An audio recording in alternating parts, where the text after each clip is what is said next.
It was supposed to be just another hospital visit, a routine checkup. But when Grace Whitmore confronted her millionaire husband about his affair, everything shattered in an instant. He shoved her down 12 concrete steps while she was 6 months pregnant. What he didn't know is someone was recording. And the man who found her bleeding at the bottom wasn't just any doctor. He was her billionaire godfather who'd sworn to protect her. This is a story about power, betrayal, and one woman's fight to expose the truth. If you've ever felt trapped, unheard, or powerless, this one's for you. Hit that like button, drop a comment telling us where you are listening from, and subscribe so you never miss these incredible true-to-life stories. Now, let's dive in. Grace Whitmore's scream echoed through the hospital stairwell as her body tumbled down 12 concrete steps. Her phone clattered beside her, the cracked screen still glowing with an Instagram post. Trevor Blackwell and a stunning blonde at a charity gala. The caption read, "Power couple goals." But that moment, the moment everything shattered, came 48 hours after the cracks first appeared. 2 days earlier, Grace had stood in the kitchen of their $8 million Manhattan penthouse, one hand resting on her 6-month pregnant belly. Morning light streamed through floor-to-ceiling windows, illuminating stacks of unopened Hermes boxes and scattered Cartier receipts. A framed Forbes magazine hung on the wall. Trevor Blackwell, real estate's golden boy. She practiced the words she'd been rehearsing for weeks. "Honey, we need to talk about your hours. The baby will be here soon." Trevor walked in, phone pressed to his ear. Designer suit perfectly tailored. "Tell the Hong Kong investors I'll be there next week." He kissed her forehead absently and dropped $2,000 cash on the marble counter. "For the baby registry, sweetheart." Grace watched him breathe, her rehearsed speech dying on her lips. Later that morning, while tidying his home office, she found his phone charger. A notification glowed on the screen. "Amber, last night was incredible," followed by a fire emoji. Grace's hand trembled.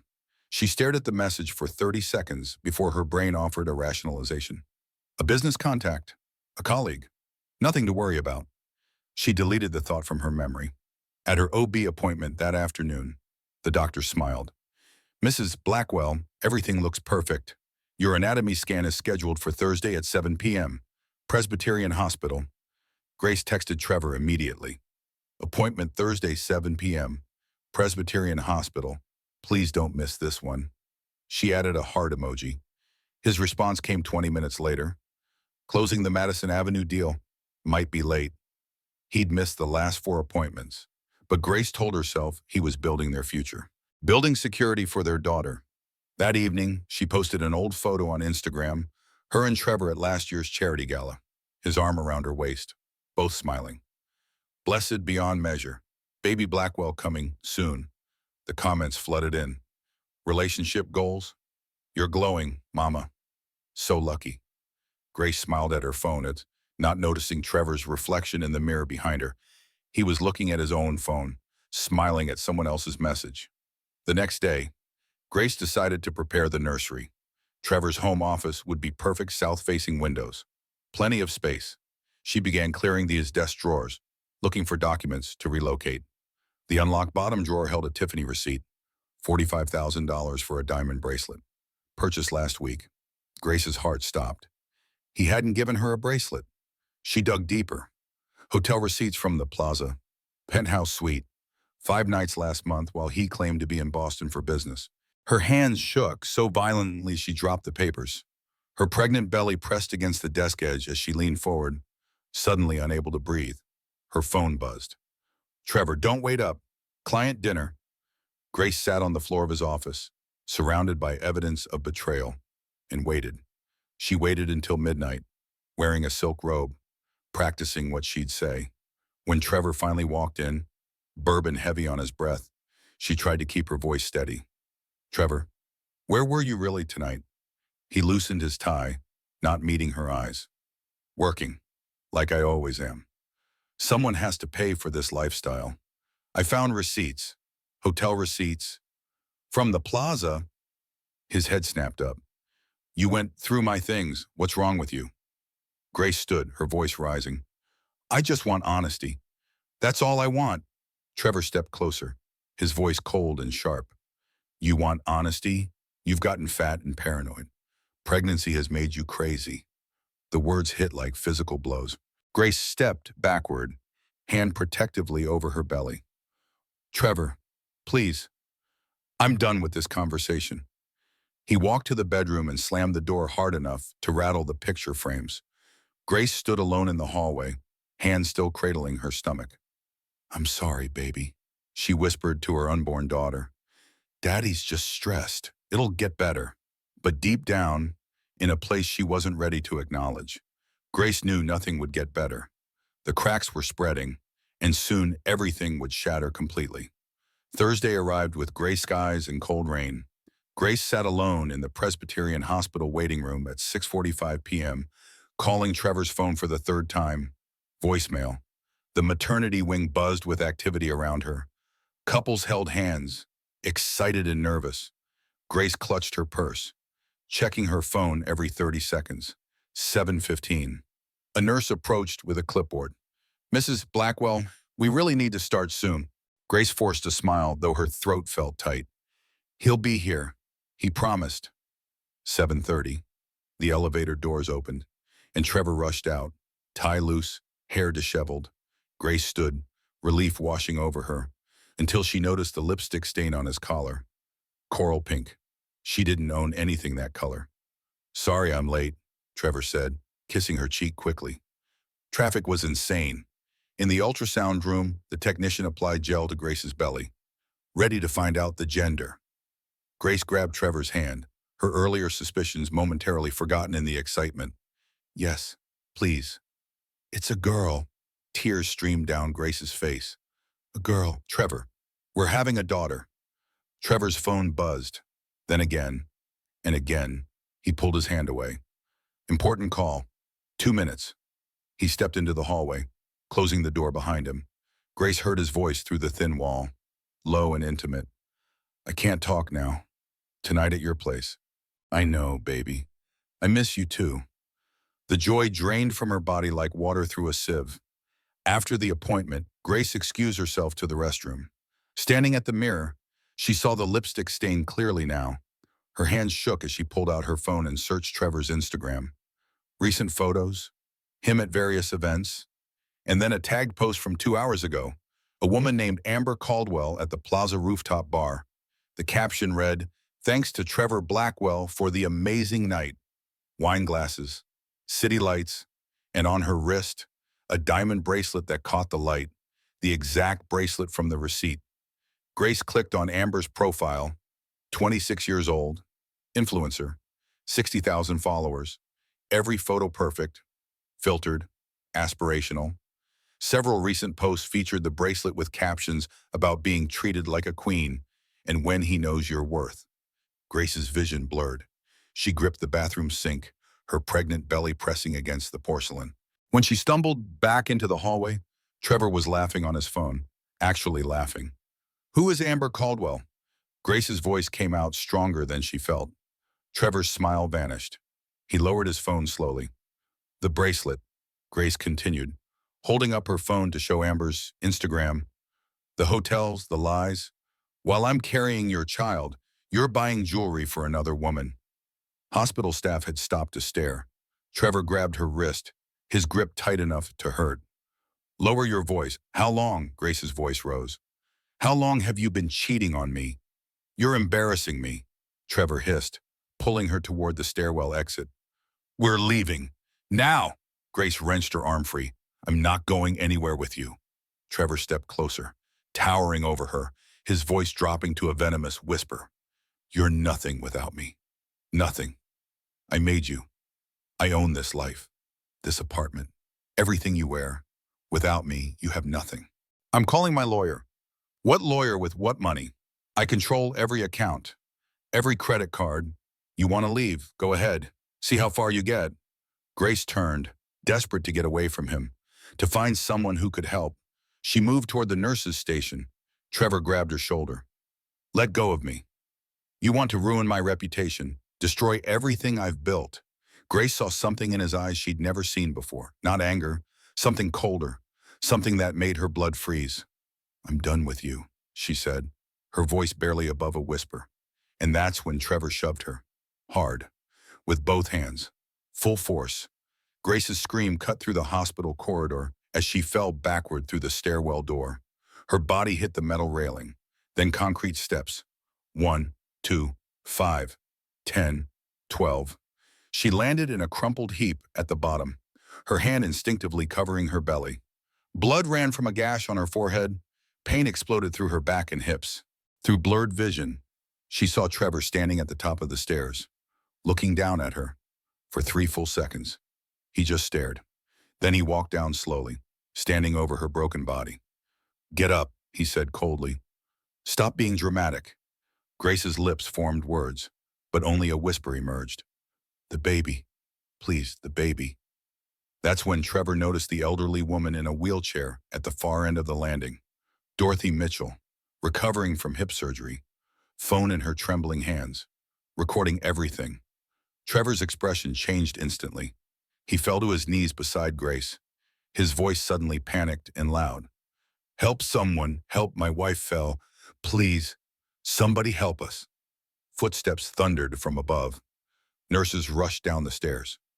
"She slipped," Trevor said, tears somehow appearing in his eyes. "I tried to catch her. Oh God, please help her." Grace's vision darkened at the edges. The last thing she saw before losing consciousness was Trevor's face, inches from hers, wearing the perfect mask of a concerned husband. But in his eyes, for just a fraction of a second, she saw the truth. He'd meant to hurt her, and part of him wished he'd pushed harder. Dr. Marcus Sullivan was reviewing surgical notes in his office when his pager exploded with the emergency codes. He'd been at Presbyterian Hospital for 30 years, performed over 10,000 surgeries, but the name on the alert made his blood run cold. Grace Whitmore. He ran. The trauma bay doors burst open as Marcus entered, white coat flying behind him. Grace lay unconscious on the gurney, face covered in blood, her pregnant belly exposed as nurses worked frantically around her. "Talk to me," Marcus barked, snapping on gloves. 28-year-old female, 26 weeks pregnant, fall down 12 concrete stairs, head laceration, possible internal bleeding. Fetal heartbeat is present but thready. Marcus's hands moved with practiced precision, checking Grace's pupils, palpating her abdomen. His mind flashed back 20 years. Grace at 8 years old, crying at her mother's funeral.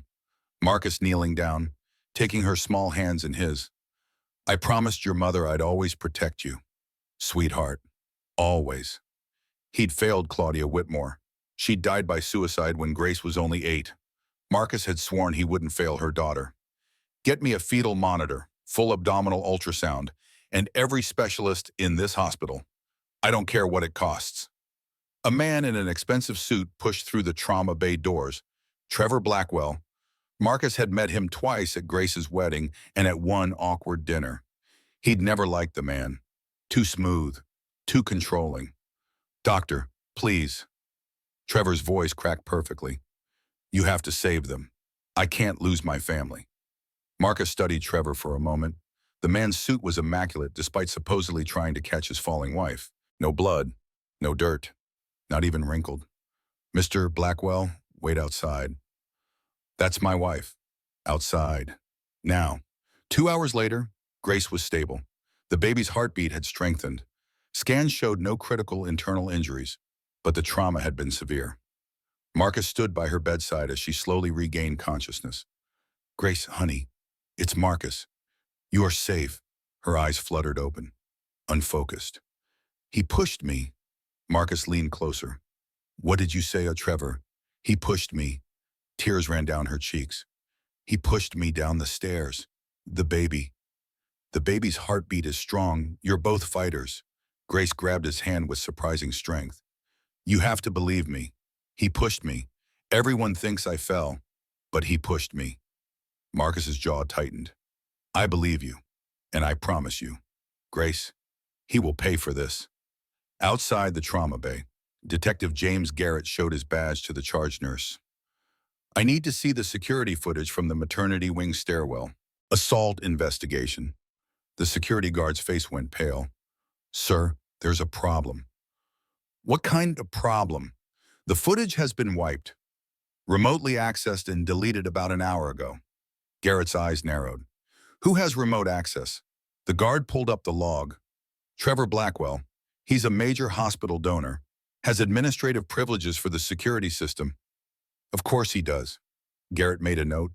Get me any other cameras, traffic cams, items, anything within 2 blocks. An hour later, Garrett knocked on a hospital room door.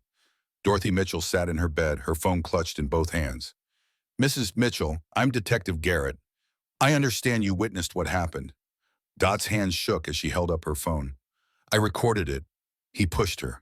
In cold blood, I saw everything. Garrett took the phone carefully. The video was shaky but clear. Trevor and Grace arguing, his hands on her shoulders. The violent shove. Grace tumbling backward. Trevor standing at the top and watching her fall. Mrs. Mitchell, this video is crucial evidence. I need to secure it immediately. Is there a problem? Detective? Both of them turned. Trevor Blackwell stood in the doorway, his smile not reaching his eyes. Mr. Blackwell, step back, please. Trevor's gaze fixed on Dot. Mrs. Mitchell, isn't it? I understand you live at Shady Grove Retirement Home. Beautiful facility. My company owns it. Actually, Dot's face went white. Would hate for there to be any administrative issues with your lease. Trevor continued smoothly. Rent increases, building code violations. These things happen. Mr. Blackwell, Garrett said sharply, I need you to come to the station for questioning. Trevor's lawyer appeared as if summoned. Expensive suit, briefcase, practice neutrality. My client will cooperate fully. Detective, after he posts bail, Of course. 6 hours later, Garrett returned to Grace's hospital room, his expression grim. Marcus stood by her bedside. Mrs. Whitmore, your husband posted bail, $500,000 cash. Grace's heart stuttered. What? How? Yeah. His father, Preston Blackwell. The judge is a family friend. Where is he now? A restraining order is in place. He can't come within 500 feet. But the television in Grace's room flickered to life. A news conference. Trevor stood at a podium, looking devastated. His father beside him. My pregnant wife suffered a terrible accident tonight, Trevor said, his voice breaking perfectly. I'm devastated that some people are trying to twist this tragedy into something it's not. Grace has been struggling with her mental health during this pregnancy. I love her. I just want her and our baby to be safe. Grace's phone began buzzing. Instagram notifications. Hundreds of them. Comments on her posts. Gold digger liar. Trying to destroy a good man. Psycho-pregnant lady needs help. A news alert appeared. Millionaire's wife trouble past revealed. Grace clicked it with shaking hands. The article detailed her mother's suicide 10 years ago. Included quotes from unnamed sources about Grace's supposed instability and attention-seeking behavior. How did they... Grace looked at Marcus, her face crumbling. I never told anyone about Mom except Trevor. How do they know? Marcus's expression darkened. He's weaponizing your trauma. The door opened. Becca Flynn rushed in, Grace's college friend and one of the city's best family law attorneys. She'd driven straight from Connecticut when Grace's emergency contact notification reached her. Grace, Becca hugged her carefully. I'm so sorry. Can you help me? We have the video. Dot recorded everything. Becca's hesitation lasted only a second, but Grace caught it. What? What's wrong? Grace, I need to tell you something. Mrs. Mitchell recanted her statement this morning. What? She said she misremembered, that she thinks you might have tripped. He threatened her. He owns her building, which we can't prove. And the video?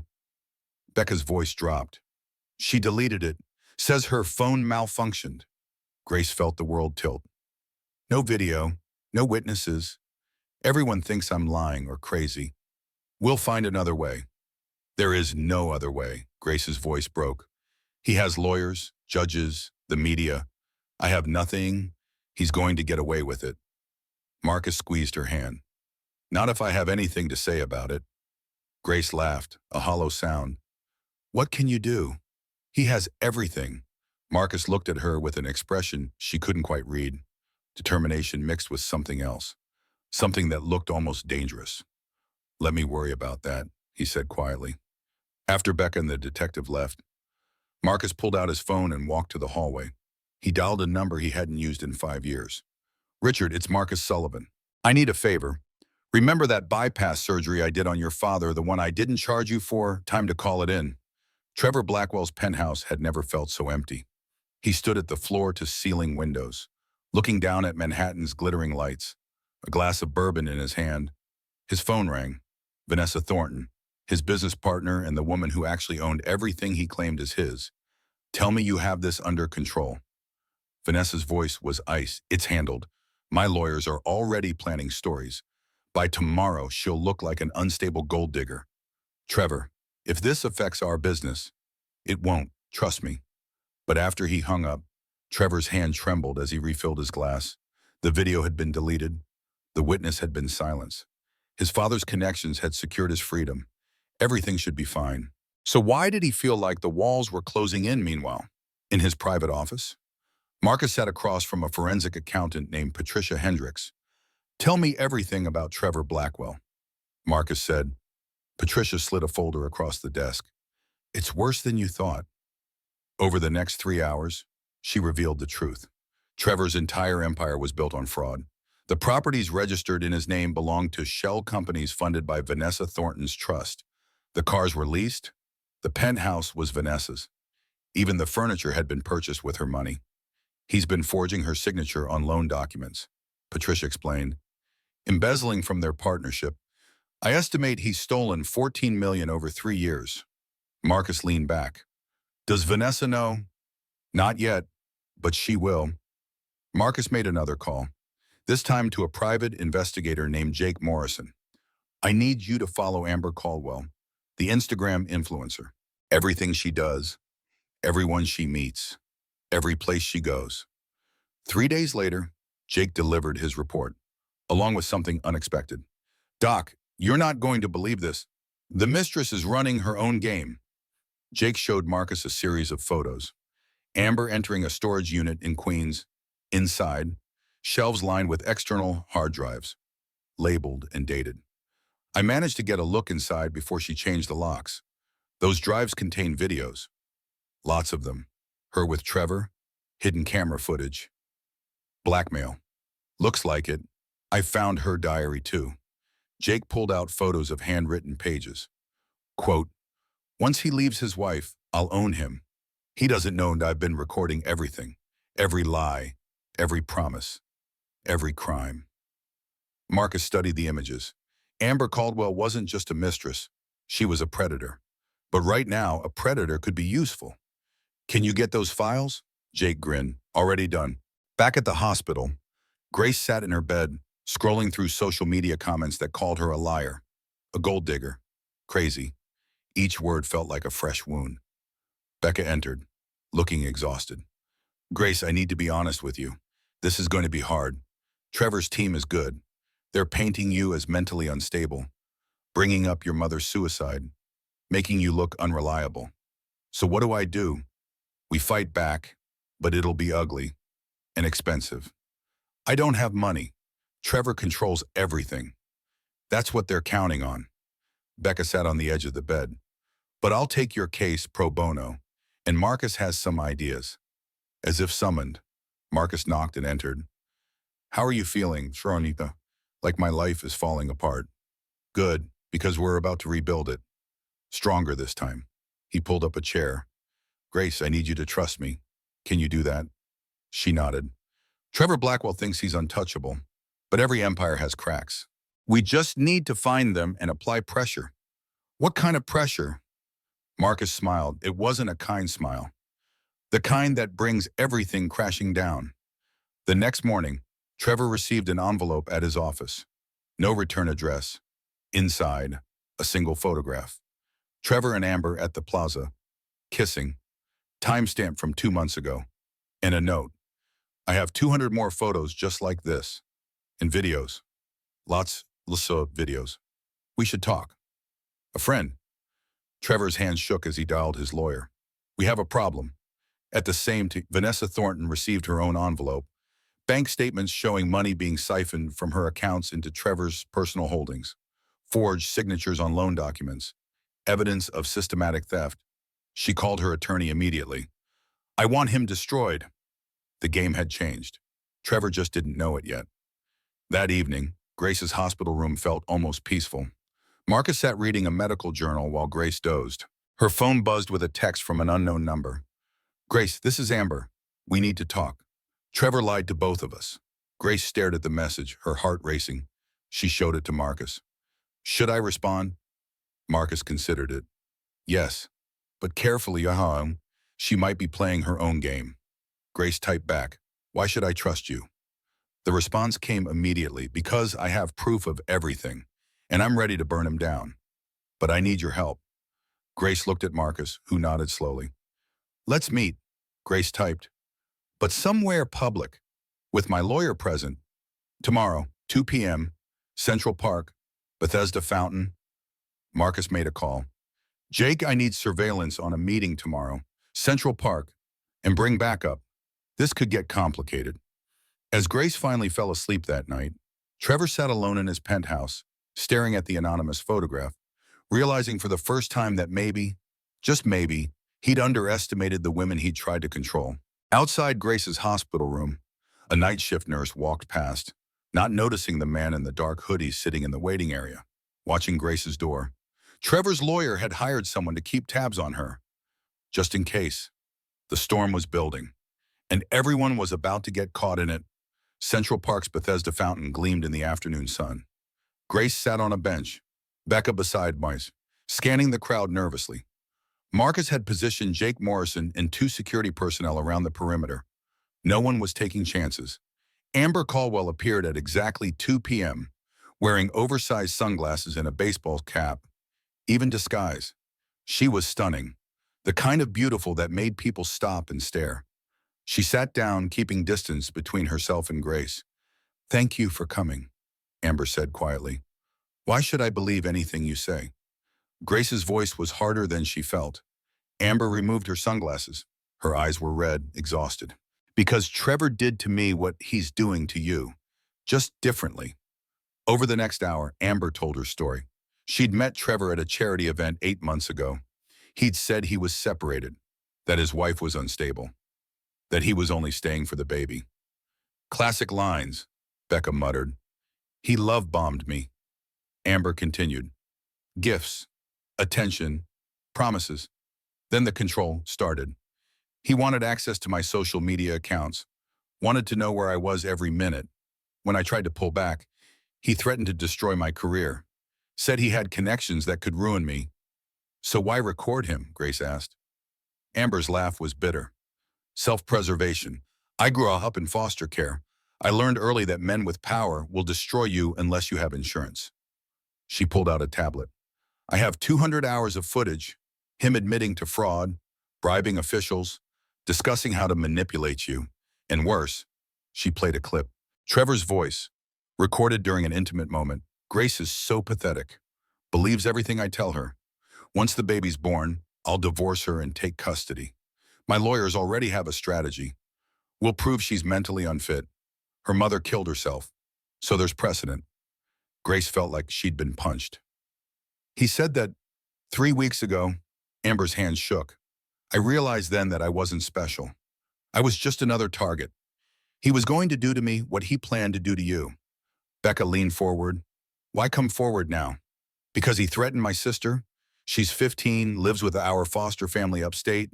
He found out about her and said if I didn't stay quiet about the stairwell incident, he'd make sure she got hurt. Amber's voice broke. I can't let him hurt more people. Grace studied her, the woman who'd been wearing her bracelet, who'd posted photos designed to hurt her. But looking at Amber's face, Grace saw something she recognized. Fear. What do you want from me? Grace asked. An alliance. We take him down together. I have the evidence. You have the standing as his wife. Your godfather has the connections. We pool our resources. And what do you get out of it? Freedom. And maybe if I help put him away, I can sleep at night again. Grace looked at Becca, who nodded slightly. Then at the fountain, where Marcus stood at a distance, giving her space to make this decision alone. Okay, Bo, Grace said finally. But we do this my way. No more games. Complete honesty. Amber nodded. Complete honesty. They spent 2 more hours going through Amber's evidence. Videos of Trevor bribing building inspectors.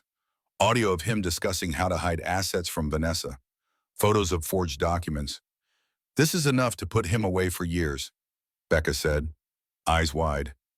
Financial fraud, witness tampering, assault. We have everything, eh? But as they packed up to leave, Jake Morrison appeared, his expression grim. We have a problem. Trevor's people have been watching. They know about this meeting. Before anyone could react, 3 men in suits approached from different directions. Not police, private security. Marcus stepped between them and Grace. I suggest you gentlemen keep walking. The lead man smiled without warmth. Mr. Blackwell would like to speak with his wife. Privately. That's not happening, Becca said firmly. There's a restraining order, which he's willing to violate if necessary. He wants to propose a deal. Grace stood, her voice steady despite her racing heart. Tell Trevor I have nothing to say to him. He's prepared to offer you $20 million. The penthouse, full custody of the child. You sign an NDA and walk away. The number hung in the air. $20 million. Everything she'd need to raise her daughter in comfort. Becca grabbed her arm. Don't even consider it. But Grace was already shaking her head. Tell Trevor his money can't buy my silence. Not anymore. The man's expression hardened. You're making a mistake. Mr. Blackwell has resources you can't imagine. He will destroy everyone you love. He already tried, Grace said quietly. He pushed me downstairs while I was pregnant with his child. There's nothing left for him to destroy. Now get out of my sight. The men left. As soon as they were gone, Grace's legs gave out. Marcus caught her, helping her sit back down. That was incredibly brave, he said. That was incredibly stupid, Grace corrected. I just turned down $20 million. No, Amber said softly. You just chose freedom over money. That takes more courage than you know. They regrouped at Marcus's townhouse that evening. Jake had swept the place for bugs. Becca brought her entire case files. Amber transferred all her digital evidence to secure drives. We need to move fast, Becca said. Trevor knows we're building a case. He'll escalate. What do you mean, escalate? Grace asked. Marcus and Becca exchanged glances. Grace, Marcus said carefully. Men like Trevor don't accept losing. They lash out. You need protection. I'm not hiding in fear. I'm not asking you to hide. I'm asking you to be smart. Let me hire security. Move you somewhere safe. Grace thought about her daughter, still growing inside her, about the life she wanted to give her, a life free from fear. Okay, she agreed, but we keep pushing forward. No more being passive. We attack. Becca smiled. Now you're talking like a fighter. They worked until midnight, building their strategy. File criminal charges for fraud and assault, civil suit for damages. Media campaign to counter Trevor's narrative. Release selective evidence to sympathetic journalists. We hit him from every angle, Becca explained. Legal, financial, public opinion. He can't fight on all fronts simultaneously. As Grace finally headed to the guest room Marcus had prepared, Amber stopped her in the hallway. Grace, I'm sorry for everything. The photos, the posts. I was cruel. Grace studied her for a long moment. You were surviving. I understand that now. But we're on the same side now. No more secrets. No more secrets, Amber agreed. But as Grace fell asleep that night, she didn't know that Trevor was already planning his next move. And this time he wasn't interested in settlements or negotiations. This time, he was coming for blood. Trevor Blackwell sat in his lawyer's office, listening to a plan that made his stomach turn. You need to play the redemption card. His attorney, Gordon Webb, said, public apology, therapy, show the world you're seeking help. Absolutely not. That makes me look weak. It makes you look human. Right now, you look like a monster. We need to change that narrative. Trevor wanted to argue, but his father's words from that morning echoed in his mind, fix this, or I'm cutting you off completely. So Trevor agreed to the theater. The performance. 3 days later, he appeared at Presbyterian Hospital, violating the restraining order deliberately. Security tried to stop him, but he pushed past, his voice breaking with practiced emotion.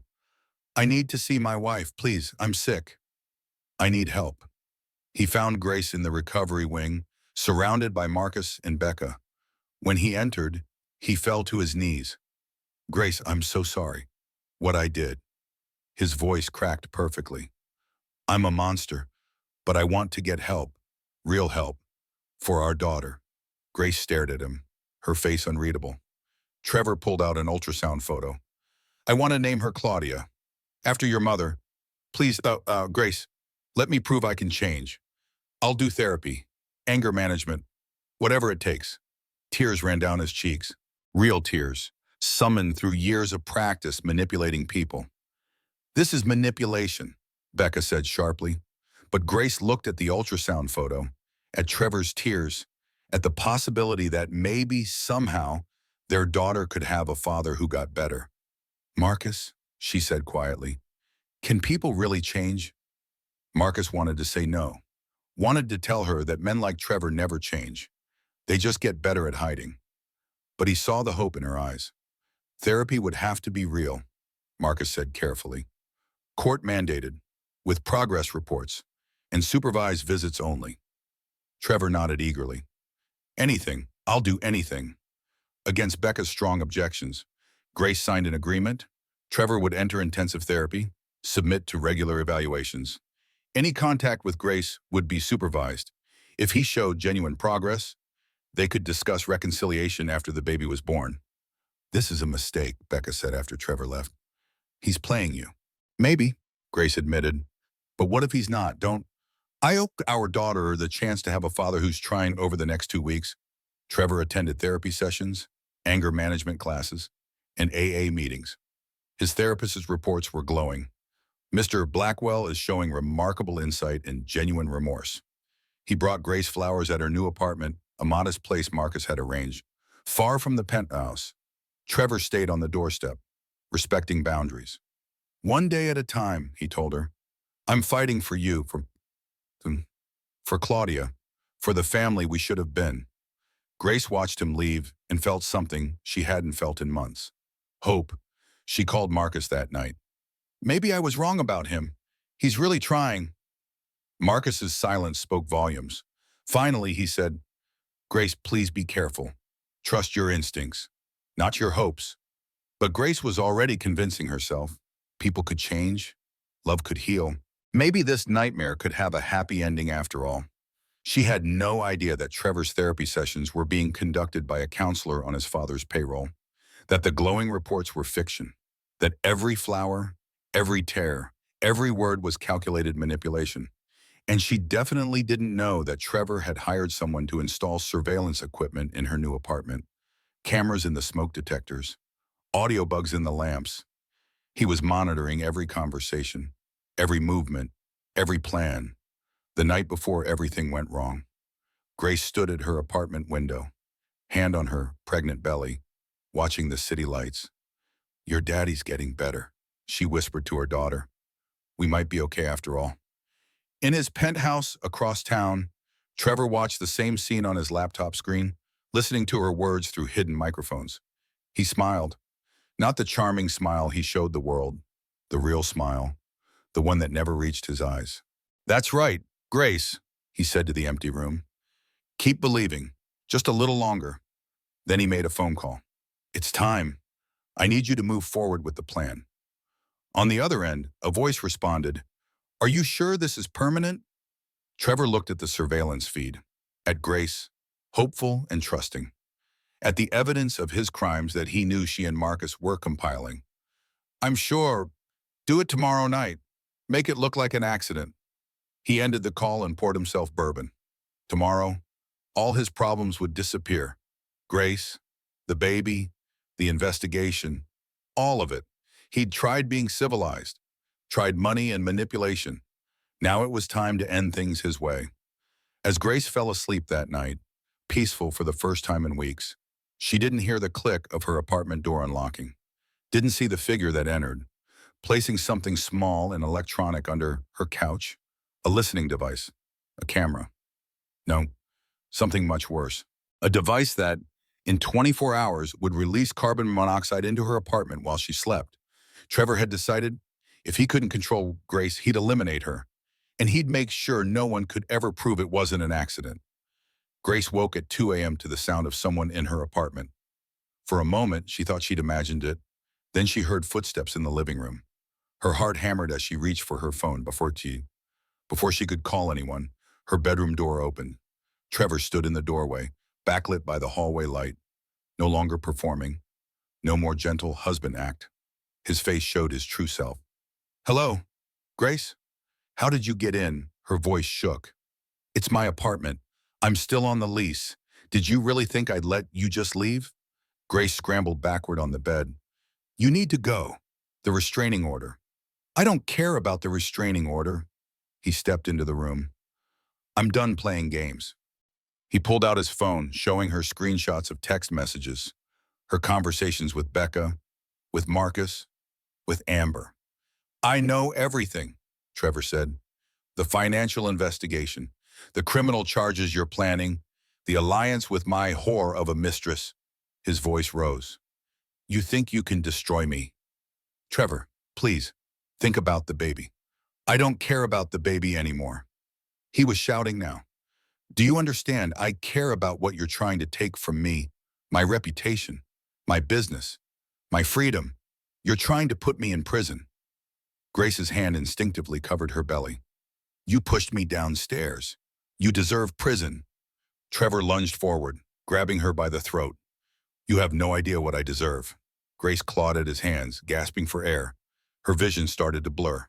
Suddenly, the apartment door crashed open. Vanessa Thornton burst in, using the key Grace had given her for emergencies. "Trevor, stop." Trevor released Grace, who collapsed on the bed, coughing and gasping. "This doesn't concern you, Vanessa." "Like hell it doesn't." Vanessa held up her phone. "I know about the embezzlement. Trevor, I know you forged my signature. Stole $14 million from our partnership." Trevor's face went white. "You have no proof." "I have all the proof I need. Bank statements, documents, testimony from accountants you tried to pay off." She stepped closer. "You're done, Trevor. The federal investigation starts tomorrow." Trevor's expression shifted from shock to pure rage. He picked up a vase from Grace's dresser and hurled it at Vanessa. She ducked, and it shattered against the wall. "You ungrateful bitch, I built that business. You built it with my money." Trevor moved toward Vanessa with clear intent to harm her. But then Dorothy Mitchell appeared in the doorway, phone held high. "I'm live streaming this," Dot said calmly. "Facebook Live. 47,000 people watching right now." Trevor froze. He looked at the phone, at the blinking red light, at the comments already flooding in. "Put the phone down," he said slowly. "No." Dot's hand was steady. "You threatened me before, made me lie. But not this time." Sirens wailed in the distance, growing louder. Someone had called 911. Trevor's face contorted. All the charm, all the control, stripped away. What remained was something inhuman. "This is your fault," he told Grace. "All of it. You could have just stayed quiet, played the good wife, but you had to destroy everything." He moved toward her again, murder in his eyes. That's when Marcus appeared in the doorway, followed by 2 police officers. "Trevor Blackwell, you're under arrest for assault, witness tampering, fraud, and violation of a restraining order." Trevor tried to run, but the officers grabbed him. As they cuffed him, he screamed at Grace, his voice echoing through the apartment building. "You'll pay for this. I'll get out and I'll make you suffer. You and that bastard child." They dragged him out, still screaming threats. Grace collapsed into Marcus's arms, sobbing. "He was going to kill me. He was really going to kill me." "I know." Marcus held her. "But it's over now. You're safe." An ambulance arrived. Paramedics checked Grace's injuries, bruises on her throat, elevated blood pressure, but the baby's heartbeat remained strong. "You need to come to the hospital," the lead paramedic said, "for monitoring." As they loaded her onto the stretcher, Grace saw Dot's phone. The Facebook Live had over 2 million viewers now. The comments were a flood of support. "She's so brave. That man is a monster. Justice for Grace." The video would be shared millions of times, Trevor's screaming face, his violence, his threats all captured and broadcast to the world. There would be no spinning this. No expensive lawyers could make this disappear. Trevor Blackwell had finally shown his true face, and the whole world had seen it. At the hospital, Marcus sat beside Grace while nurses monitored her and the baby. "Did you know he'd come tonight?" Grace asked quietly. Marcus hesitated, then nodded. "We found a device in your apartment this morning, a carbon monoxide emitter on a timer, set to release tonight while you slept. We removed it and set up surveillance, hoping to catch him in the act. You used me as bait. We had officers stationed outside. I would never have let him hurt you." Grace closed her eyes. "He really was going to kill me." "Yes, and now we have proof of intent." Becca arrived an hour later with news. "The DA is filing attempted murder charges. With the live stream video, they have everything they need. Trevor's not getting bail this time." "What about all his connections? His father's money?" His father released a statement.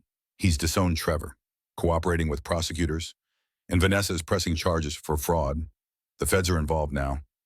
Grace felt something loosen in her chest, something that had been tight for so long she'd forgotten what it felt like to breathe without it. "It's really over." Becca squeezed her hand. "It's really over."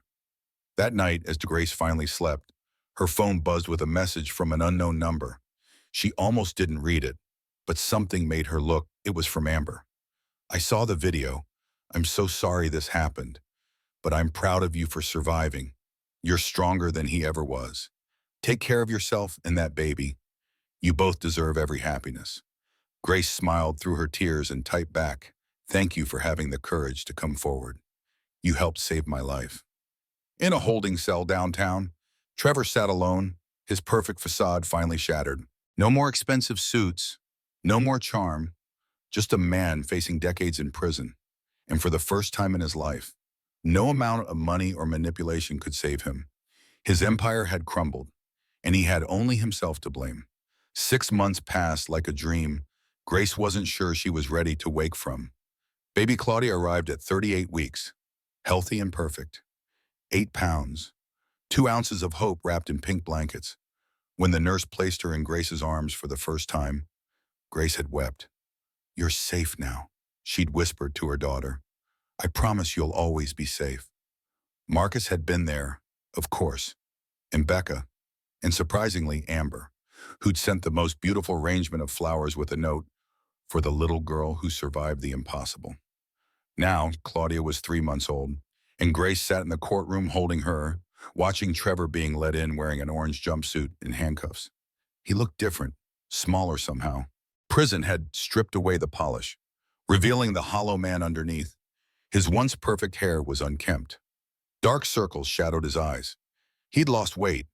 When his eyes found Grace across the courtroom, he started crying. Not the practiced tears from before. These looked real, desperate. "Grace, please," he called out. "Tell them you forgive me, please." The judge banged her gavel. "Mr. Blackwell, you'll have your chance to speak. Sit down." Grace stared at him, feeling nothing. Not anger, not sadness, just exhaustion. The prosecution had built an overwhelming case. Attempted murder, assault, fraud, witness tampering. The list went on for pages. Dorothy Mitchell testified first. At 72, she walked to the stand with her head high. "I saw him push a pregnant woman down hospital stairs," she said clearly. "Then I watched him stand over her broken body without a trace of remorse. He's a monster in an expensive suit." Amber came next. She'd cut her hair short, wore minimal makeup. No more Instagram influencer, just a woman telling the truth. "He told me he'd kill his wife if she ever left him. Said it would look like an accident.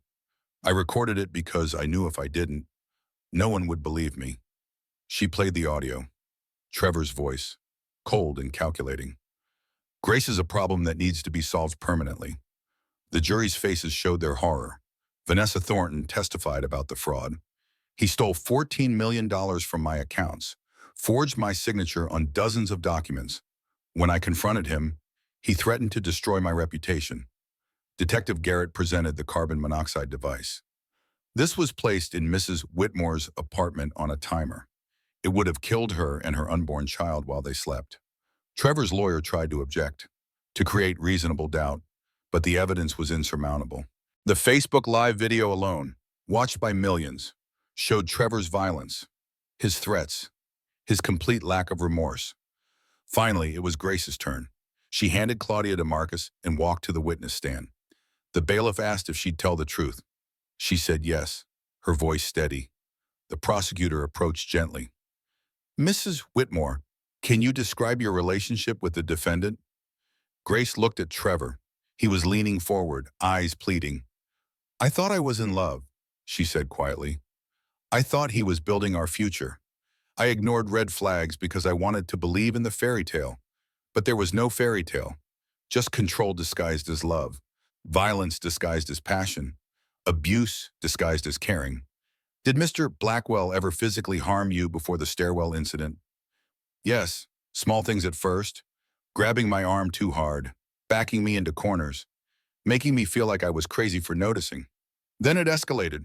When the night at the hospital, Grace's voice didn't waver. He pushed me down 12 concrete stairs because I confronted him about his affair. He pushed me while I was 6 months pregnant with his child. Then he stood over me and told me to stop being dramatic. How did that make you feel? Terrified, but also clear. In that moment, I realized he'd never loved me. I was just something he owned. And when I tried to leave, he wanted to destroy me. Trevor stood suddenly, shouting, That's not true, I loved you. You destroyed me. You made me. The judge banged her gavel. Mr. Blackwell, one more outburst and you'll be removed from this courtroom. But Trevor couldn't stop. All his rage, all his narcissism poured out. She deserved everything I did to her. Ungrateful bitch, I gave her everything, and she... Security guards grabbed him, dragging him toward the door. He fought them, screaming obscenities. His mask completely shattered. The jury watched in stunned silence, his own words sealing his fate.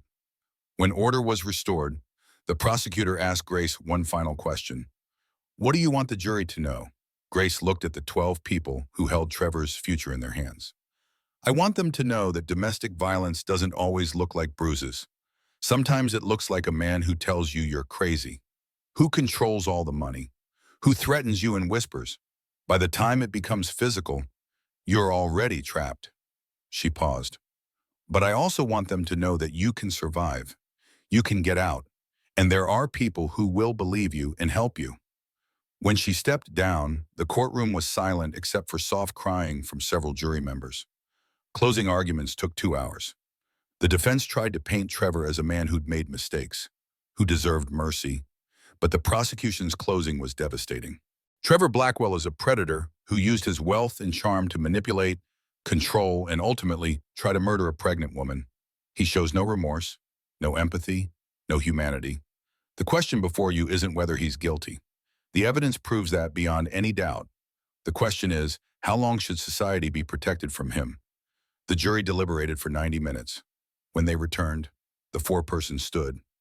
On all counts, we find the defendant guilty. Trevor's face crumbled. His lawyer tried to comfort him, but he pushed away, hunching over as if he'd been physically struck. The judge spoke, her voice like iron. Trevor Blackwell, you are a danger to society. You attempted to murder your pregnant wife and unborn child. You showed no remorse, only entitlement.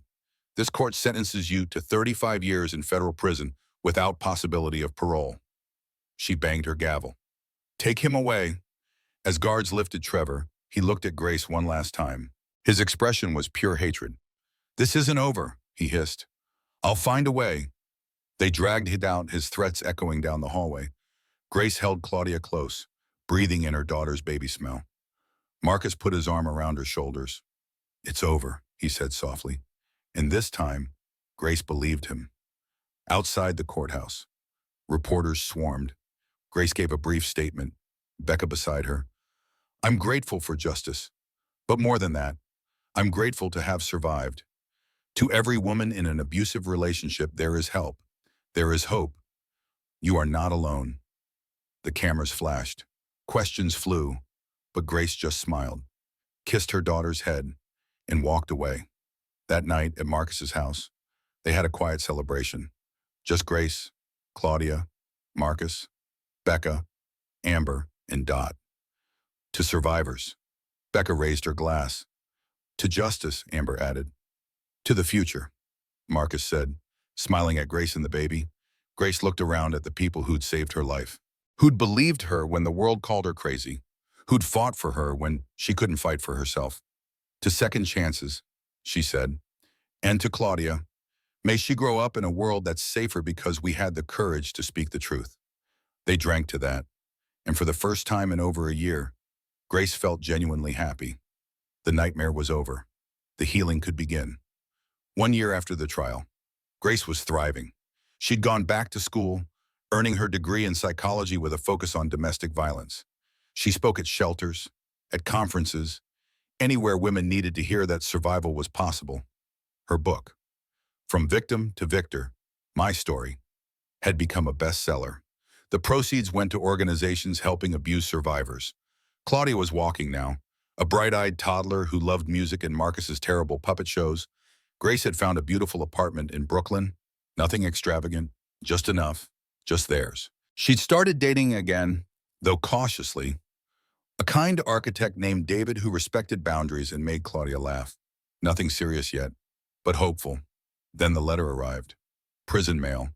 From Trevor Blackwell. Grace stared at the envelope for a full minute before opening it. Becca had advised against reading anything he sent, but Grace needed to see what he had to say. The handwriting was shaky, barely recognizable as Trevor's once perfect script. Grace, I know you'll never forgive me. I don't deserve forgiveness. But I need you to know I'm dying. Pancreatic cancer. Stage 4. The doctors say I have maybe 3 months. I've had a lot of time to think in here about what I did, who I was, the person I pretended to be versus the monster I actually became. You were right about everything.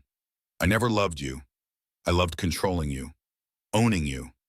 When you tried to leave, I wanted to destroy you because I couldn't stand losing something I considered mine. I destroyed the only good thing in my life.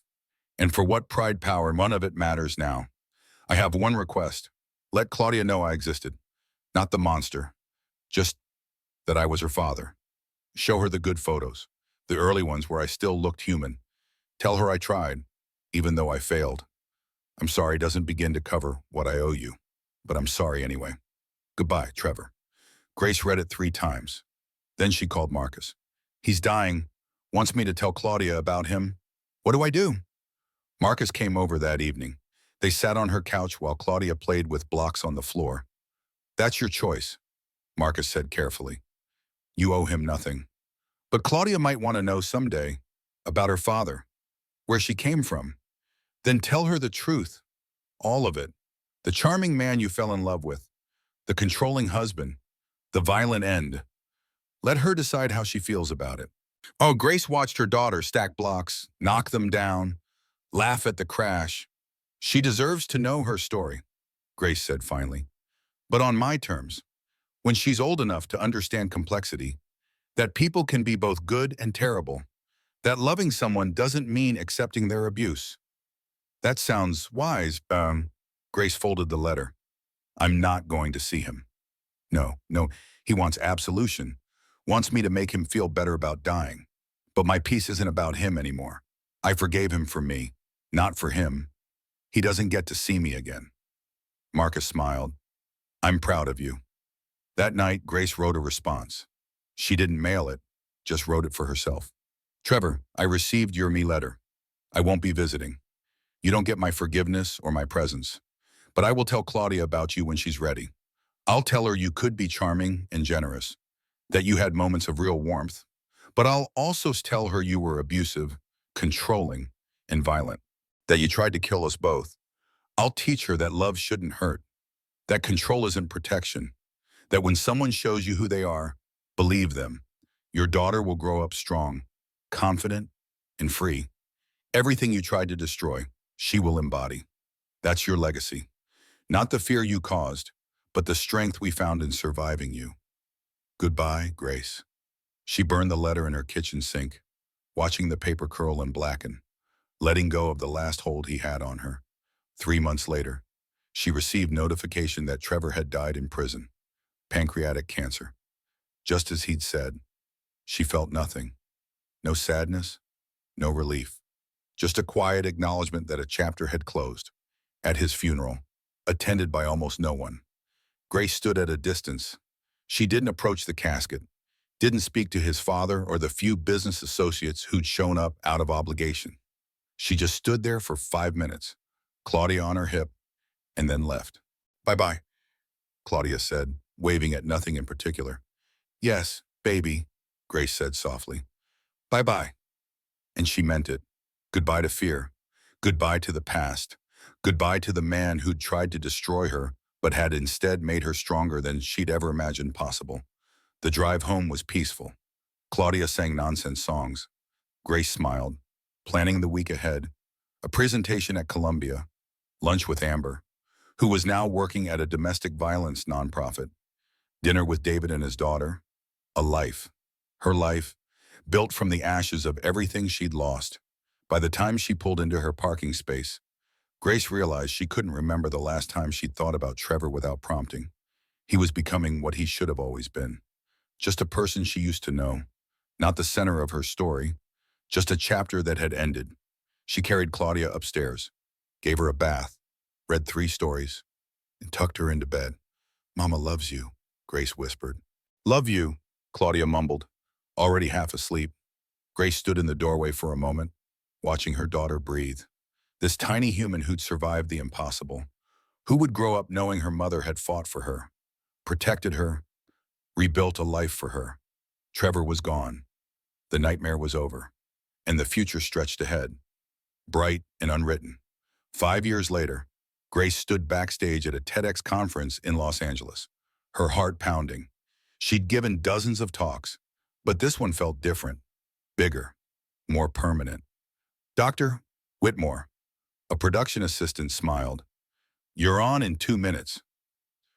Whitmore. Grace still felt a flutter of pride at the title. Her PhD in clinical psychology, specializing in trauma recovery, had taken 4 years of night classes while raising Claudia. But she'd done it in the audience. She knew Marcus sat in the 3rd row, next to Claudia, now 5 years old and wearing her favorite purple dress. Becca was there. Amber. Dot. David, who'd proposed 3 months ago. She'd said yes. The lights dimmed. The host began her introduction. "Our next speaker is Dr. Grace Whitmore, survivor of domestic violence, clinical psychologist, and author of the best-selling memoir From Victim to Victor. Please welcome her to the stage." Applause filled the auditorium. Grace walked out, the lights warm on her face, and looked at the sea of people waiting to hear her story. "I'm a survivor," she began, her voice steady. "And if my story helps one woman leave, one woman believe herself, one woman know she's not crazy, then every scar was worth it." For 18 minutes, she told her story. Not all of it, just the parts that mattered. The slow erosion of self, the escalation, the moment of violence, the aftermath, the healing. "Domestic violence doesn't always announce itself with bruises," she said.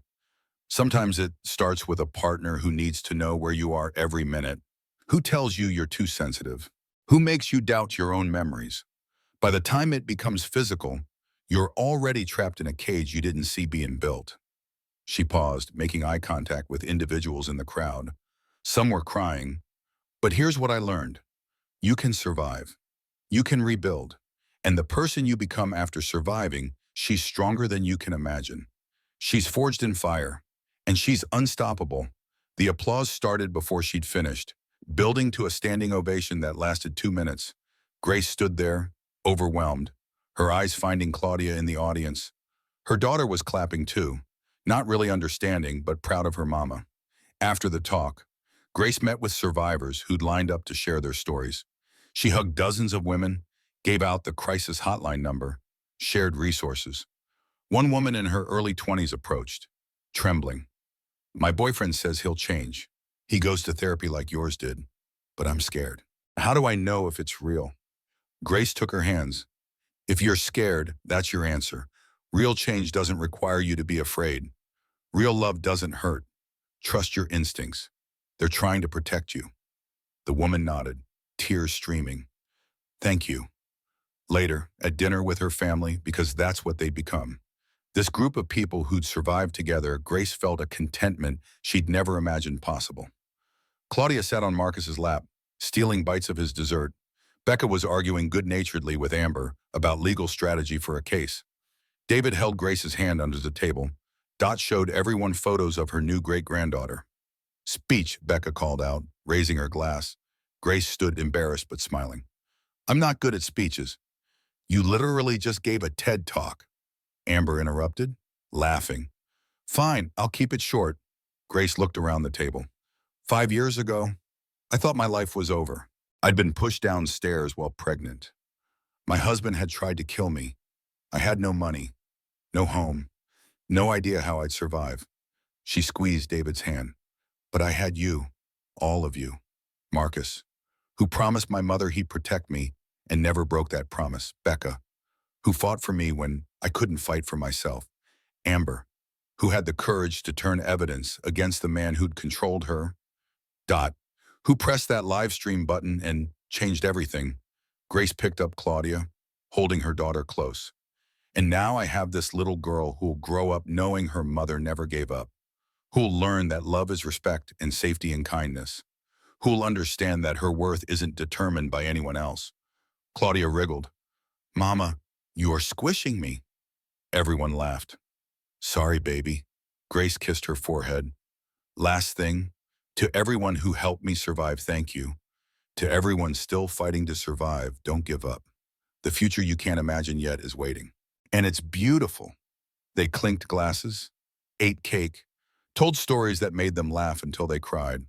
Later, Grace tucked Claudia into bed in their hotel room. Mama, why were all those people clapping for you? Claudia asked sleepily. Because I told them a story about being brave. Are you brave? Grace thought about the question. About falling downstairs. About facing Trevor in court. About rebuilding from nothing. I learned to be brave, she said finally. And someday, when you're older, I'll teach you too. Kay, Claudia yawned. Love you, Mama. Love you more than stars, baby girl. As Claudia drifted off, Grace stepped onto the hotel balcony. Los Angeles glittered below, a city of lights and possibilities. Her phone buzzed, a message from a stranger. I saw your TED Talk. I'm leaving tonight. Because of you. Thank you. Grace smiled and typed back. You're already brave. You just needed someone to remind you. Stay safe. You've got this. She looked at the sky, thinking about how far she'd come. From a woman who didn't believe she had worth to a woman teaching others their worth was infinite. Trevor had tried to destroy her. Instead, he'd revealed her strength.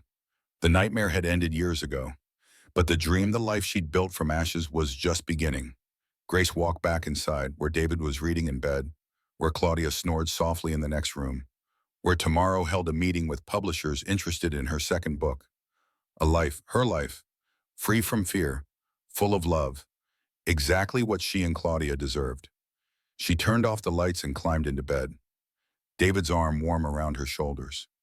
Happy poem? He asked quietly.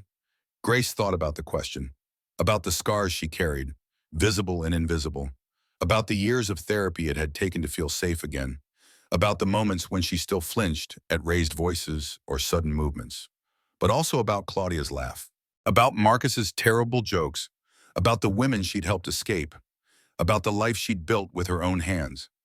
Yes, she said finally. I'm happy. And she meant it.